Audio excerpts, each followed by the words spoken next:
What we're saying when we say Black Lives Matter is that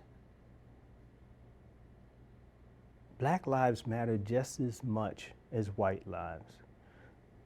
But the data does not reflect that. Our experiences do not reflect that. It's crystal clear that there's a great disparity in the value of Black lives. And not just in this country. As you were saying, as you look around the globe now, you're seeing protests about Black Lives Matter. Because whether you're in the UK, whether you're in Germany, whether you're in Poland, whether you're in other parts of this country, just look what we went through in South Africa with apartheid just a few years ago. This is a global issue.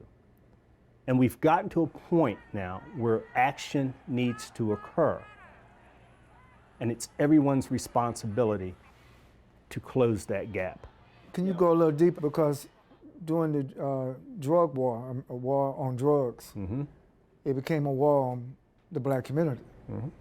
Failed public policy. What was turned into a law enforcement issue, in many instances, was a public health crisis, but it wasn't dealt with as a health crisis. Absolutely. And we have people languishing in prison and jails today, in 2020.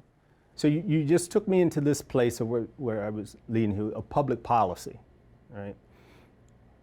Public policy tied to public safety, race, and so on, just how it's all intertwined.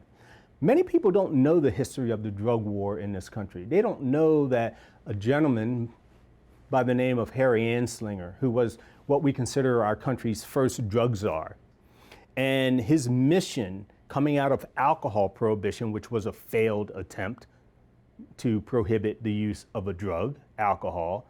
He was deeply involved in that. He's coming out of that because he, in a sense, failed to keep prohibition. Now he's going after drugs, cocaine and heroin and so on.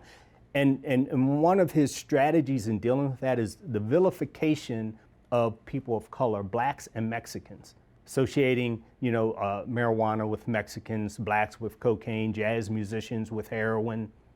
His number one target, public target, was Billie Holiday. It wasn't the drug prohibition policies coming about out of the 1930s, because all these drugs used to be legal. It wasn't about addiction. It was about social control of people of color.